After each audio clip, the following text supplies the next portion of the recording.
Thank you everybody for being here. It's so nice to be here in Thailand. I think, for me, when we travel internationally, it really does make a difference to meet the families and the kids where they are. To me, I think the international students that come to St. Paul's and that come to any of the schools that you've met with really adds so much to the community and so much perspective. And of course, I know it's a big decision for your families to send your children all the way to the United States. And I can say I've been working in schools for 10 years, and I think that we do a fantastic job taking care of our kids. And so today, I'm excited to talk a little bit about St. Paul's, what we stand for, and of course to answer any questions that you might have about our community and about the way in which we interact with your students, with your kids. So St. Paul's School, we are, first I do want to start with our mission. I think this is a really important piece of who we are as a school. St. Paul's School educates students to build purposeful lives in service to the greater good. Service to the greater good is a really important piece of who we are. That's really what we work towards outside of academics in terms of developing character. Service to the greater good, we engage young people in a diverse, inclusive, and ethical community dedicated to the pursuit of excellence in character and scholarship inspired by the beauty and spirit of our Millville home. St. Paul's was actually a mill town in Concord, New Hampshire, and so it still has that feel on campus, so that's why we call it Millville. As you see it on the website, that is part of our identity. And please, I should mention, as I move through this presentation, if you have questions on the slides, please just say. This is the beauty of a really intimate place and spending time with you all. So where are we? We are in Concord, New Hampshire, which is the state capital of New Hampshire. We are about a 15-minute bike ride from campus to downtown Concord. Downtown Concord is great. This is a photo of downtown Concord. It is about 44,000 people, a lot smaller than Bangkok, but it does have that nice, small, very safe city feel. What I love about our campus, and I think is particularly important for families coming from cities, is the fact that we're situated on 2,000 acres. We are, it's beautiful. I coach cross-country running at the school, and for me, it's pure bliss for our kids. As you think about the right schools for your children, part of what you'll be exploring is geography, right, and accessibility to the airport. And so for us, being an hour and 15 minutes from Boston is a really nice distance. We always provide transportation for our international kids and domestic kids that are flying in. And I think the other piece for kids coming from cities, it can be a somewhat shocking and perhaps culture shock transition from going from a big city like Bangkok to a really rural place. And so for St. Paul's to have that beauty of 2,000 acres, but to also have the accessibility to get to downtown Concord really, really helps our kids coming from cities and certainly our international kiddos as well. So is there like a bus from school to the downtown area? So we do, yes. So we provide a shuttle. Students are also able to jump on a bike and then also able to Uber, like Grab, yeah. So how about in school? Do they have like a small... To get around campus? Yeah, No. so they have to use like a bicycle or... Yeah, so I would say, so our campus, I'll show you some photos. It's all of our academic spaces and our dormitories. We have 18 dorms on campus. We call it houses. They're in a very concentrated area. So getting from one place on campus to the other wouldn't take more than 15 minutes walking. And then beyond that, it's that 2,000 acres. Yeah. So big. Yeah, it is big. It is big. And it's beautiful. It really is. It's a pretty special place. So this is our campus. It is, like I had said, to Paul, we're founded in 1856. We are one of the oldest boarding schools in the United States, and you can feel that walking around campus. You can feel the history. You can feel also, within the buildings, the way in which the school has developed and grown. And so you have these really historic buildings and spaces, and then inside it feels very innovative. We had a new head of school come in. Her name is Kathy Giles. She was previously at Middlesex. She's been the head of school for 3 years now. she's really kind of leaning into this idea of revolution evolution. And that is, as a school, we are constantly changing. If you're exploring a school that you hope to be the same for 4 years, that's not going to be St. Paul's. We're constantly doing research, trying to understand what teenagers need now. And that is something that I really love about our school. So the 2,000 acres, I think it's really important to relay the message for our families, international and domestic, about the safety of our school. And we spoke a little bit about that last night, but I'm happy to speak to it more closely about our community. There's one entrance in and out of our campus. And so that right there creates a pretty special, warm environment that automatically makes the campus feel a little bit more secure. Beyond that, we have 4 campus safety officers that are on duty 24 hours a day. Should you need anything, every single student, when they come to the school, have to put that campus security phone number in their actual mobile device. Beyond that, every single student has a key card and faculty member to tag into any building. And so with that, of course, all of the buildings are secure, and should there be anything that would happen, we would be able to see where students are at that particular time. So that's something that is really, really secure about our school. Beyond that, we are 100% residential, and I'll speak to that in just a moment. And so to have all 535 of our kids living on campus and all 95 of our faculty members, it is a requirement for me as an adult to actually live on campus, and every single adult is living on campus as well. We have a lot of eyes on our students. It is nearly impossible. It is impossible, I'll say, for us to not know where kids are, and to fall through that net just won't happen at St. Paul's. In addition to all of these things that we have in place, hello. Hi, sorry I'm late. No worries. I know the Bangkok traffic is crazy. Oh my gosh. Yeah, we don't have Bangkok traffic like that in Concord, New Hampshire. Yes, you're going to zip around pretty quickly. Okay, that would be nice. Yes, but thank you so much for being here. Thank you. Of course. I was just chatting about our campus. We're 2,000 acres at St. Paul's, one of the most beautiful places that I've seen.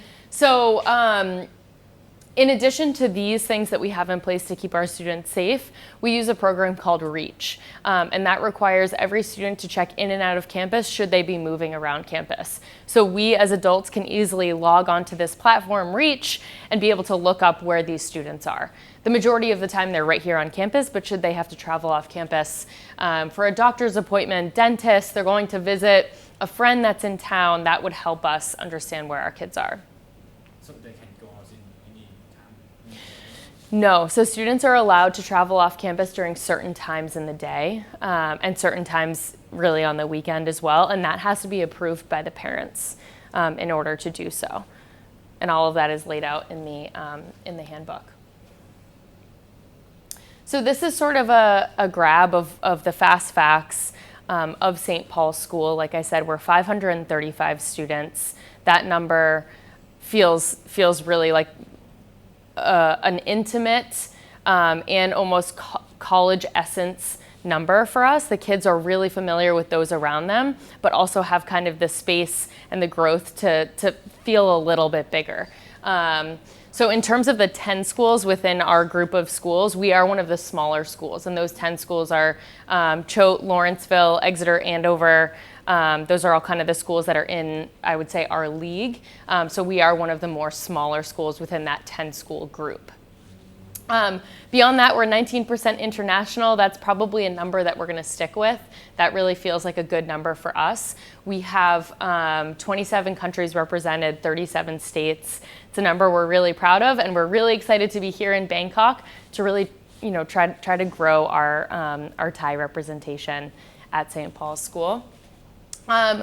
For us, what's really big, all of these schools really value community as you explore this option for your children. St. Paul's does community really well. It is a part of who we are because every single student, and like I said, every single faculty member live on campus. So we meet 4 days a week in chapel. We are an Episcopalian school, and so for us, that idea of Episcopalian, yes, it is an identified faith, but we welcome all religions to our campus. And in that chapel space, which is right here, we really celebrate all things that come our way. So we recently celebrated Hanukkah. We're celebrating the Christmas holidays. But in addition to what happens in chapel, there are announcements, there are performances. It really is what feels like assembly to other schools. Meeting 4 days a week is a lot compared to our peer schools. Our students start chapel either at 8:30 or 8:50. 8:50 on Thursdays because we have faculty meetings. That move to an 8:50 start and an 8:30 start was very intentional. There's a lot of research out there right now about technology, about the amount of sleep that teenagers need. And so that later start is an important step that our school made to make sure that we're supporting our kids. Beyond that, there are 18 houses on campus. I would say most house sizes are around 25 students. I live in a boys' dorm. My fiance is a college counselor at St. Paul's. He is the head of house in a boys' dorm. I've never lived in a boys' dorm.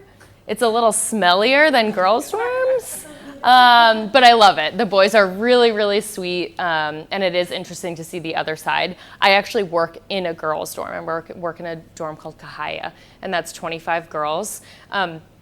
St. Paul's has a vertical approach to housing, and that's a really good question to ask as you chat with other schools. That means our freshmen, sophomores, juniors, and seniors all live together. They're living in one house. Like I said, I've been in education for 10 years. I've seen all different types of models. To me, this is the best model. It allows our younger students to interact with the upperclassmen. Automatically, those kids really lean on the upperclassmen to navigate this world of boarding school, which is so very new to them. Go ahead. How many kids in one room? It's just doubles. For our juniors and seniors, they have the option to elect to be in a single. But all of our new students will always be in a double. Something that I'll mention about that rooming piece, because it is such a big deal, especially for our international families, you want to make sure that that relationship is going to be cohesive. That pairing, that roommate pairing, actually happens in the admission office. So when students are enrolled at St. Paul's School, which is on March 10th, on April 10th, families need to ultimately make the decision. Are they going to choose St. Paul's? Say yes to SPS. And so from there, we really get the opportunity to pair our students. At that point in the process, we know our students really well, right? We know what their interests are. We've interacted with these families. And so over the summer, that's when we sort of make that pairing. We know, okay, Jamie is really invested in global engagement. She plays hockey. We think that a really good match for her would be Sue, who lives in New York City. Typically, for international students, what I'll say, because your kids are coming from so far, we really intentionally try to pair our international students with a domestic student that is within a 5-hour drive of campus. And that's because 9 times out of 10, your kids are going to develop a really close-knit relationship with their roommate. And to have that person to lean on and the additional adult presence really does make a difference. So it's going to be a same year pairing, right? Yes. Yep. We have over 70 clubs and affinity groups on campus. Some of those clubs have been formed by students, and some of them have been formed by faculty members. These clubs typically meet every 2 weeks, and that really is an opportunity for kids to feel connected in another way outside of classes and activities. We have 17 athletic teams at St. Paul's School. I oftentimes get the question, what if I've never played a sport? Can I try something for the first time? Like many of our peer schools, yes, we have the depth for students to come in if they've had no experience with tennis, that they can try tennis for the first time. It's a really important piece, I think, of child and adolescent growth, to be able to be pushed to try something that's entirely brand new to them. Something else that makes St. Paul's really unique is we do have a dance company. Students need to audition for the dance company. And in addition to that, there's also an opportunity for kids that have never danced before to take dance for the first time. For our dance company kids, any dancers here that might be considering? Ballet? Yes, yep, ballet. Oh.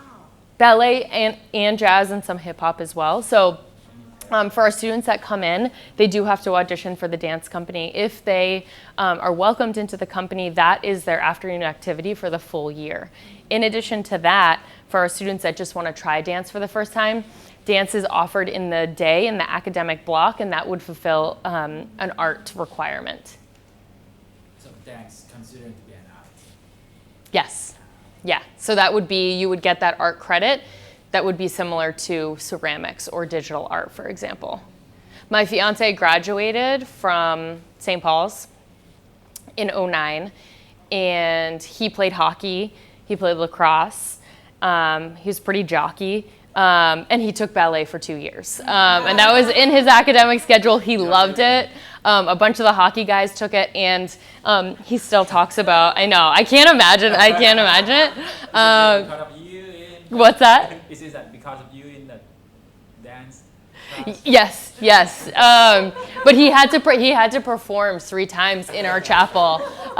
So he loved it. And I think what's really cool about St. Paul's is that there is such a balance in the celebration of trying new things. And I think that's a great example. You know, Scott, my fiance, had the opportunity to fully focus on sports, right? And kids really encourage each other to try these things like dance. That's totally outside his comfort zone.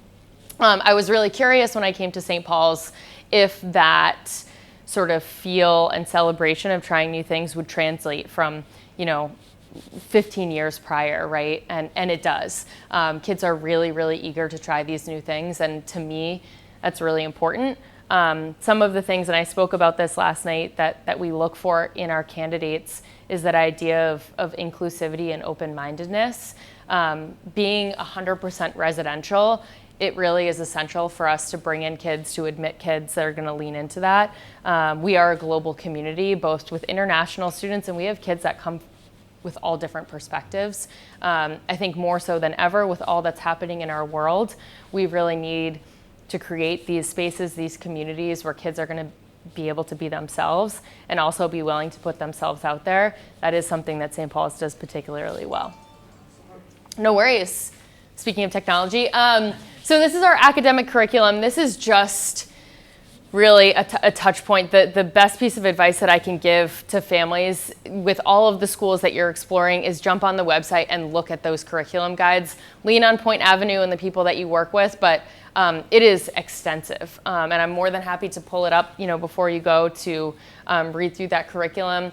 An example is robotics, right? This is an offering that we have for kids. We have 6 different robotics courses that students can take. That is really unlike any other school. Our spaces, I spoke to the history of the school. You can feel it when you're walking around campus, but inside those spaces is really, really innovative. On the other side of that, we have some really incredible spaces for our students that allow them to put technology away on our 2,000 acres. Typically, over the course of a school year, a student will experience anywhere between 6 and 10 classes where our kids will leave their technology behind. Typically, it's in humanities or language, and they'll go out onto those 2,000 acres and classes will be conducted out there. Additionally, we have an astronomy class, which of course is conducted outside 4 days a week. Those classes will happen inside the buildings. Typically heading into an astronomy week, the teacher will look at cloud coverage that week, and that'll determine the rest of the week, of course. So SPS 360, this SPS 360 was really developed 5 years ago, and it is exactly what it sounds like. It's this idea of, yes, of course, leaning into the academics of St. Paul's School. As you all probably know, we are one of the top boarding schools in the United States with the academic support and rigor for our students. And I like to pair support and rigor because we're not a pressure cooker. I think you'll hear that word a lot. We have high expectations of our students, both academically and within our community. Hello, how are you? Good to see you. We have high expectations of our students academically and in the community, and we support the kids in doing that. For SPS 360, yes, we focus on academics, but we really lean into the curriculum of developing a whole student. Our schools meet very intentionally on Thursdays as an entire school and as a house, as a dorm. And we move through a curriculum that leans into SPS 360 of character development, of teenager development. So we talk about everything from drugs and alcohol to sleep patterns to what it means to be an inclusive person, to talk about identity. It's really, really big pieces for our kids. In addition to this, we talk a lot about what's going on in the world right now. It's going to happen in classes as well. I think our head of school said it perfectly. right now with everything that's happening in the news, our kids are receiving that media as teenagers, as developing children, at the same time as adults, right? And so processing that with a teenage brain that's not fully developed is really challenging. And so for us at St. Paul's, we're doing a lot of research in making sure that we can support those kids process the massive amount of media that are coming to them. It's a really important piece about who we are. We have over 145 courses. Again, check out that course curriculum. Beyond that, we have 6 languages that are offered. Our language program, I would say, is probably one of the top in the nation. Every single student at St. Paul's School has to take a language, really for at least 3 years, depending on what year the student comes in. We have Spanish, let's see if I can rattle them off, Spanish, French, Chinese, Greek, Latin, and German. Those programs, yes, there's a lot of learning that happens in the classroom, but beyond that, there are some really interesting things that happen outside of the classroom. A small example of that is our German program put on an entire, really a week-long celebration of Oktoberfest. There was no beer, but it was really amazing to really lean into the culture in understanding the food, understanding what sort of the background of our actual German students go through. It was a really incredible week. Humanities is a really definitely different part of our school compared to our other schools. We very intentionally pair history and English together. And so in that course, and I'd be happy to share a schedule at St. Paul's, that's a 4-credit course. All the rest of our classes are really 2-credit courses. And so that 4-credit course, really humanities, this has been a part of St. Paul's fabric for close to 17 years. We're on sort of the 17th year right now. And that is because history and English very naturally go hand in hand. There are a lot of schools, as we're watching sort of the market right now, that are shifting in that direction. The learning that happens in those classes, yes, of course, they're learning those really important facts and dates, right? But that learning is more because that is that Harkness discussion. That learning is deeper. I was able to attend a class about 2 weeks ago prior to coming here, a humanities class, and it was our sophomores, our 10th graders, or 4th formers, that were really diving into Indigenous people in the area of Concord, New Hampshire. So there was a lot of reading that students had to dive into in understanding these Indigenous people's background. But in addition to that class, they were working on a research paper, right? And so those things going hand in hand and getting a deeper understanding is where really important learning happens. Beyond that, we have advanced topics. And so if students are interested in going deeper within the humanities, sciences, or language, that would really happen their junior or senior year. And they would pair with a teacher on campus to kind of dive into the research in the course of their 2 years at St. Paul's. Typically, they are paired with a professor at a local college or universities. At university, as you know, New England, right? This is a hub of colleges and universities, and they have access to some pretty. AP one? Pardon? Is that the AP? We do not have AP. Nope, we do not have AP. That was a very intentional. I talked about that idea of humanities and conversation. AP is wonderful. I really believe that there's a right school, there's a right match, there's a right academic curriculum for every single student. For us, what we found in AP is that you are teaching to a test. There's very little room because it is a timely course that kids have to take. They're working towards this test. There's very little room for students and adults to go off that track of whatever that sort of teaching moment is. So that's why we have advanced courses. We have no AP courses. So advanced topics is you would pick, so advanced topics and AP courses are 2 very different things. So we have advanced courses within the 145 courses that are offered. For example, advanced biology. Advanced topics is your junior or senior year and you identify a course that you might want to dive into. This is an application sort of requirement for our kids, so not every single student goes through this program. Applied science and engineering, this is something that St. Paul's does really well. I think I have some photos of our labs, and this is, again, an upper level course if kids find that they're really interested in robotics or engineering or microbiology. This is something that the kids would really lean into. Again, the students that go through the applied science and engineering, they will be paired with a professor their senior year outside of St. Paul's.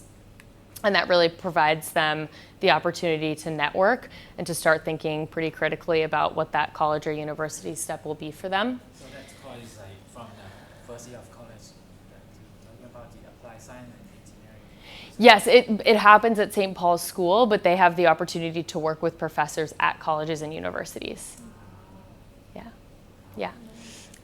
Classical honors, so this is within our Greek and Latin language courses, and that is really taking a deep dive into any sort of classical learning, so around Greek and Latin. And so students typically within this program, nearly 100% of our students will travel internationally to really lean into that course. Typically students will stay within Greek or Latin for 4 years, and then they're junior and senior. So I'm talking about some upper level classes.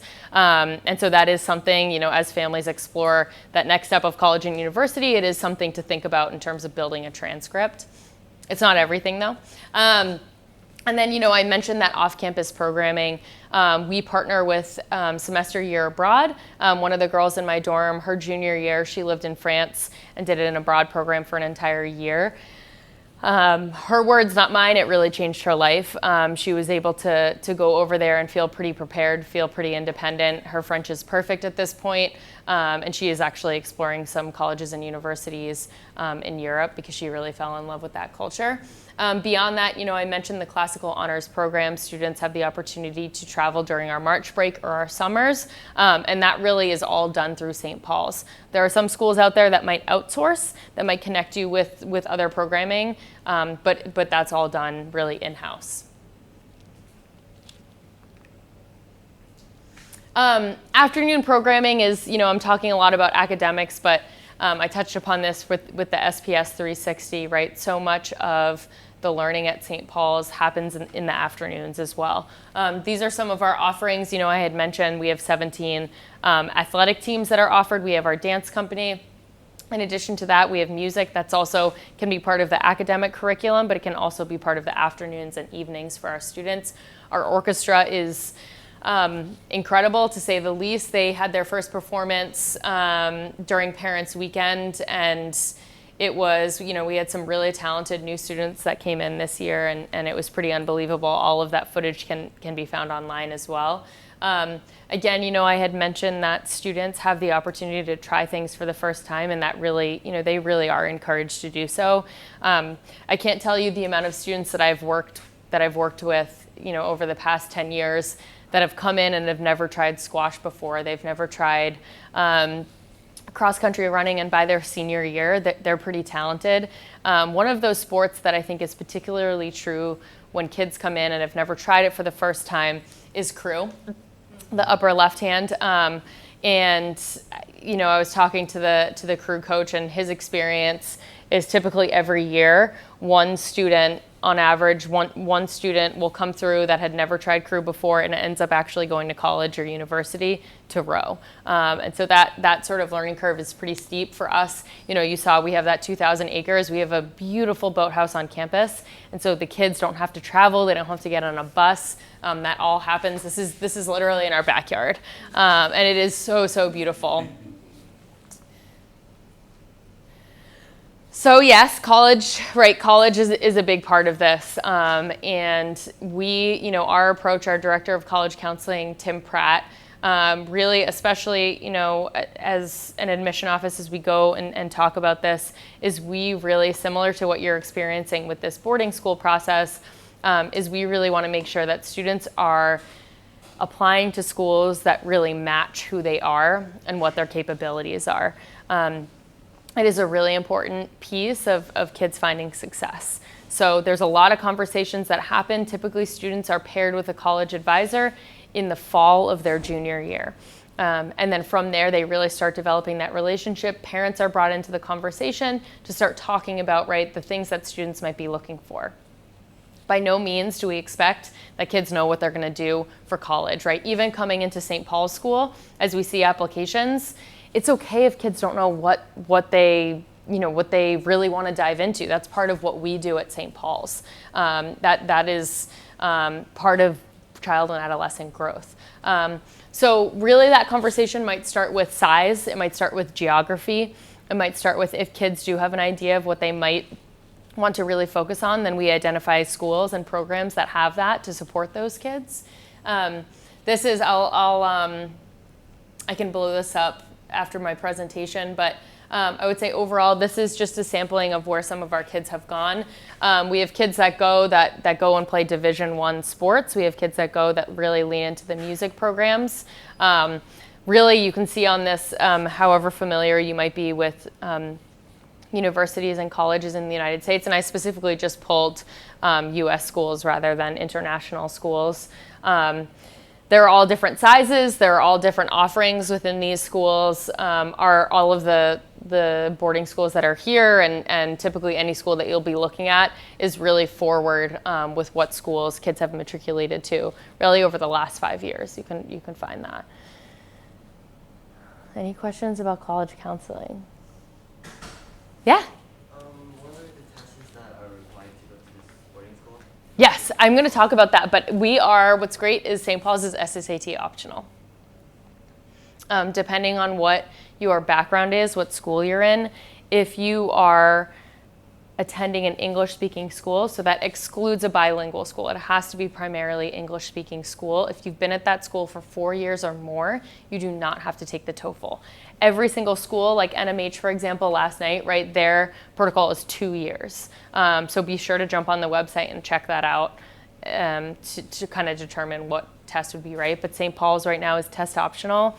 To me, as an educator, I really believe in the test optional model. I know and understand that sometimes it's not students' strengths. Additionally, I think for kids going into that pretty high pressure environment, sometimes just doesn't suit that student. Of course, without the test, we look really, really carefully right at those transcripts, at those recommendations. Ultimately, in an admission office, our number one goal, the first thing that we look at as we read these applications is this student academically going to find their footing? That is the primary point for us. Beyond that, right, we look at those other really important things: authenticity, inclusion, curiosity, open-mindedness, and preparedness for our schools. Yeah? So, given that you guys don't offer APs, do you find that there's some schools that tend to shy away from accepting St. Paul's students? That's a great question. So actually my advisee, Hetty, she's an international student. She's from England. And she was really worried about this process, right? And so really early on, what's wonderful about these schools is that we have really, really close relationships with those schools, those international schools specifically, right, that typically require those AP courses. That's exactly right. And that's actually one of the schools that she's applying to. And so for her college counselor going into that, knowing that that was on her list, was in touch with the school. These schools are very, very, very familiar with St. Paul's. We're not the only school that has stepped away from the AP, and they're really familiar with, I think what's wonderful about St. Paul's, and it's certainly a privilege that we have, is that typically we have, anywhere from 15 to 20 kids that are applying to those schools. And of course, in that same vein, the kids that are applying to that schools are most likely are in those advanced courses. So they're really familiar with St. Paul's, and it does not disqualify them from those colleges and universities. Yeah, thank you for asking that. The international student experience, right? This is where we are right now. I love that St. Paul's School does not try to rack up that country representation by pulling one student from each country. For us, it's really important to build community. We know that it's really challenging for a student to be at a place like St. Paul's or any other boarding school to be the sole representative from that country. We understand that. We've heard that feedback from kids. And so typically when we're working to build these countries, we really want to, we sort of have a game plan within 3 or 4 years that we would continue to build that representation. Any questions about this? I had mentioned that we're building Thailand. Right now we have one student that is from here in Bangkok, and we have 2 other students that are dual citizens. And so for me, I'm really excited to see some Thai applicants this year. It's certainly a place that I spent 8 years at Berkshire School. We had some wonderful Thai students there, and I just know how amazing the families are, how wonderful the kids are. So that's a little bit about our representation. I think it's really important to talk about that international student experience, and I feel like I'm talking so much, so please stop me if I'm talking too fast or if there's something you want to add or ask.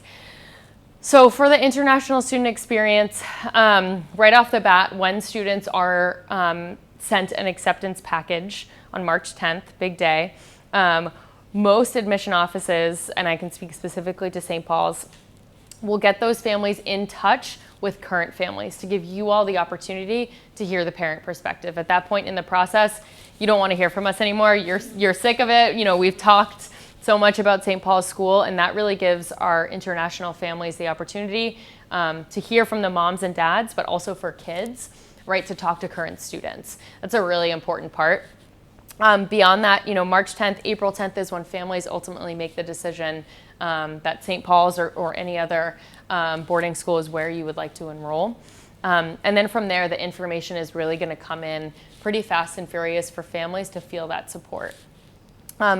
My role, Director of International Recruitment, is to be here in these amazing places to talk about St. Paul's School, to answer any questions that you might have. As our students come in and get ready for their arrival in September, my partner, Victoria Bernier, she's the Director of Global Engagement. And so she is your point person really after that April 10th decision. She and I will work together. All the communication will come from both of us to really help with the visa, to help with planning transportation, to help with connecting you to families if your child wants to travel with any others. And thinking about hotels, if you want to get an Airbnb for that move-in process, she really is that person. Hi, how are you? Good, welcome. Our international students typically arrive, our new international students arrive a week early to campus. They can move in, and that gives them the opportunity to work through any jet lag that they have. All of our international student leaders are there to kind of walk them through, what it's like to be a St. Paul student and to help get them settled. We recognize that typically our international students are the ones that are going through the biggest transition. And then the rest of our students, of our new students, will come for orientation. From there, throughout the course of the year, really, there are a lot of support touch points for our international students. They meet once a month. With Victoria, with me, I will be staying on board with those students through the process because I get to know them pretty well once students are accepted. We have everything from seminars to coffee and chats, and we have, yes, lots of opportunities for kids to interact with adults, but it's really at a place like St. Paul's, a lot of this student engagement is coming from our students. We have students that are really invested, in making this experience warm and welcoming for kids. Does St. Paul offer summer program for the younger students who are strongly interested in the school just to get involved and be on the community, get a sense of what's going on around before they make a final decision? Yeah, we don't right now. We have I'm from the state of New Hampshire originally. We have an amazing program called ASP, which is only for students from New Hampshire. And I think that there's something really amazing about that as well, to offer the really sort of high quality academics to students that might not otherwise have the opportunity to attend St. Paul's. And so that's our idea, right? I talked about that idea of the greater good. That's a small example. And I know it's harder for others that live outside of New Hampshire that want to engage with St. Paul's. But I do love that about our school, that we're really thinking specifically to the state of New Hampshire. And how early on, how many years that we have to apply early for grade 9? So you UK, you need to apply at least 2 years ahead. Right. Everything done before. So if your child, for example, is applying for September of next year, they would be applying right now. So it's in that year prior. So for example, if she's just only year 7, which is grade 6 right now, she still have to wait for 2 more years. That's correct. I see. Yeah. So there's no early admission or early. Because she still has to develop, right? She doesn't know who she is yet. Yeah, she still is growing, and Exactly. she needs to capture that when she's ready. Right. Yeah. And how competitive is the acceptance rate at St. Paul? It's competitive. Right. Yeah, it's competitive. Last year, our acceptance rate was 12%. Oh, wow. And for each country, it's like one person for one country. Is that a quota? It depends.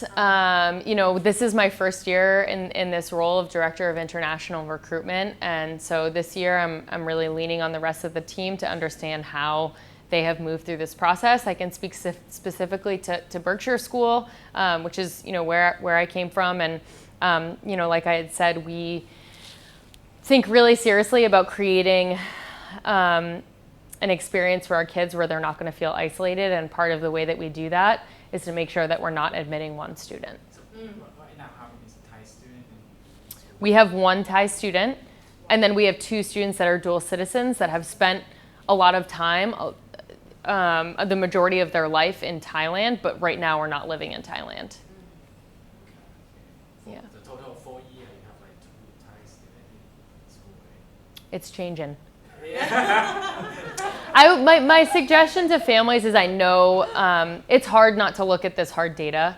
There's a lot of stuff out there, but there's also a narrative behind these numbers. I think, here we talk about numbers on the website, you see numbers, but there's more of a conversation behind it. What I will say is every application year is different.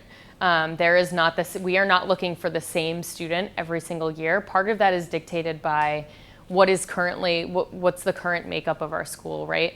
So for example, if we graduate this year, if we graduate 9 violin players, right, and we have not graduated any varsity soccer players, we have a particular eye to that in the process, right? And so that is something that we take into consideration. There are institutional needs that we do have to meet, right? And there are, depending on what is being dictated by, or within conversation from our head of school, and the board plays a role as well, and our admission office in building these really thoughtful communities.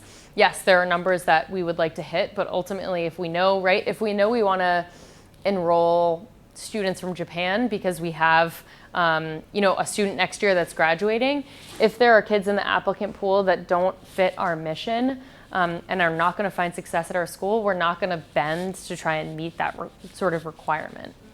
On the flip side of that, right now, how many students do you have? We have 535. So is that a limit, or is it if you find students that you're like, we love these kids this year? Yeah. We want to push it to 540, 550. Is that ever a possibility? Or? That's not a possibility because of our chapel. We are maxed out right now because every single student on our campus has a chapel seat. So that is the thing that is keeping us at 535. God again. What's that? God again. Yeah. So it is an interesting conversation, right? Because, and I know that the school has talked about it, but that is chapel and our meeting space 4 days a week is a huge part of who we are. And every student deserves a spot at chapel. That's So great. you have like a planning of expanding the school because you have like 2,000 acres. We can't because of our chapel. Our chapel really dictates, those 535 kids, every single student has a seat at chapel. And so right now, that is, this is at the center of our campus. It's right here, right? And so we don't want to expand. We also believe that number, 500, right, 535 is a really great number. I personally like it. I came from some small schools. I think it really gives kids the opportunity to know a lot of our kids on campus. Yeah, the point is it's not easy for international students to get in because like from Thailand we have only 2 students. It's hard for domestic students too. It is challenging. It is challenging, but that's why I'm so happy that you're here exploring St. Paul's School. And it's also really important to look at other schools too. And I don't say that to sort of push you away from St. Paul's. I say it because it's important for me to be transparent. It is challenging, but like I said, we're really excited about our international kids, me especially. And so you're doing all the right things by being here and engaging. Yeah? So a couple questions. So like, which language do the majority of students pick to study? Spanish. Spanish. Yeah. And that advanced project. Advanced topics. Advanced topics, excuse me. That is that similar to like an independent study? It is. It is similar. However, there's more of a curriculum around it. An independent study, typically kids can name. At previous schools that I know, every school is different. And I think these signature programs are becoming much more prevalent in these schools. So there is a curriculum depending on what our students choose. So for example, if it's science-based, there's a little bit more, I would say, structure around where students can go and the other colleges and universities they can work with. Is it encouraged that do most of the students actually elect to do that, or is it? I wouldn't say most. I would say it's probably less than. I can get back. Probably less than 20% of our kids. Wow. Yeah, yeah. So on the Oh yes, thank you. on this slide, it said testing deadline on February 1st. Is that an in-house testing program? No, so let me run through this really quick. So required for our families, right? So really you shouldn't be completing an inquiry form or scheduling an interview until it's your child's time to apply. And so that would really be in the fall. So you schedule an interview, complete a candidate profile. From there, our school is going to be in really close touch with you to make your way through this process. Beyond that, yes, I mentioned the language testing. So that is the testing deadline for language if you are a student that requires the language testing. Okay, so if the student has been in international school program for more than 4 years, then she doesn't have to. Oh, this says 3 years, but that's actually 4. Right. So yes, that's correct. Okay. That's correct. Optional SSAT, I had touched upon that. So that's where sort of it would link to the testing deadline. Okay. Okay, yeah. So you are welcome us to take SSAT just to show their academic side, but it's not a compulsory thing. That's correct. So it's necessary or doesn't matter? It's optional. So it is a way on the candidates is better have SSAT or should not? It doesn't matter. It's up to the family. Yeah, and so if it's an additional piece of data, right? And so, for example, if a student chooses to submit an art portfolio with their application, that is an additional piece of data. It's an additional way for us to evaluate your child, right, in terms of the match with our school. Similarly, with testing, right, if they choose to submit their testing and they're proud of it, it's an additional piece of data, right? Question? Okay, you go ahead. Okay, so on here, it doesn't seem like you require a strong academic evidence on this list because, language testing. Oh, sorry, this is assuming, so the Gateway to Prep application, sorry, I shouldn't have made that assumption. So that also means your transcripts, your recommendations, your essay. Sorry, I should have said that. No, that's why I was like, how do you make that final decision? Yes. Sorry, I should have said that. Yes, so the Gateway to Prep application is very, very thorough, and that's not intense. It's time consuming, but yes. So that's where we zone in on the academics. Can you give us a clearer example of that prep application, the Gateway to Prep? So portfolio. Yep. So it'll kind of walk you through it. So there's essay, there's a parent statement, there's teacher recommendations. And then depending on the school, so make sure you do your research for the schools. There are some schools that require a graded essay. There are some schools that require an additional recommendation. So it really is school to school. There are typically 2 types of applications that are accepted by these boarding schools. There's the SAO, the Standard Application Online, and Gateway to Prep. For us, we are just Gateway to Prep. So make sure, as you look at these schools, and lean on Point Avenue to determine which way to go. Yeah. So if, say I have a student that has an extracurricular that's impressive and that he has a portfolio that he wants to submit, whether it's artistic or intellectual or engineering, is there a place in the St. Paul's app to put that, or is that something we would make sure that you all knew? So for us, we ask that you email our admission office. And that email the person that you interviewed with.